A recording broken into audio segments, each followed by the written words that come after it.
Ассаламу алейкум рахматуллахи баракату. Жаным деп айтуға бола ма деген сұрақтар өте қатты тарап жатыр әлеуметтік желіде.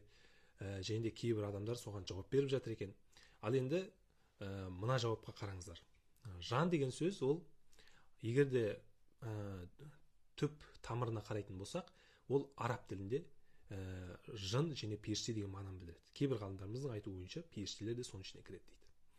Өйткені Құранда жан деп келеді. Ал енді біздің қазақ тіліне қарайтын болсақ, біздің қазақ тілімізде жан деген сөз ол рух деген мағынаны білдіреді. Мысалға айтайық, біздің кейбір адамдар рухани ауырып жатқан кезде жанымай деп жатады. Сонда егерде біз араб тілінің мағынасын алып осы жерге қоятын болсақ, жанымай деген кезде араб тілінің мағынасымен біз бүйтіп түсінеміз. Жынымай, жыным ауырып жатыр деген мағына туындалады. Ол дұрыс емес.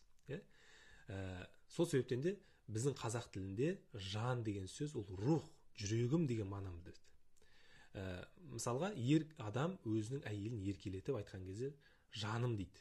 Жаным деген сөз жүрегім немесе рухым деген мағынаны білдіреді. Мысалға, орыстарда моя душа деп еркелетіп жатады.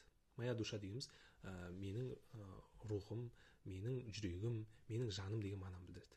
Сол себептен де біз бұл жақта ажыратып білуіміз керек. Арабтар бұл сөзді жын және періште деген сөзге қолданатын болса, ал қазақтар бұл сөзді рух деген немесе жүрек деген сөзге қолданады. Ажыратып білуіміз керек. Сол үшін әйелдеріңізге немесе ерлеріңізге жаным деп еркелете берсеңіз болады.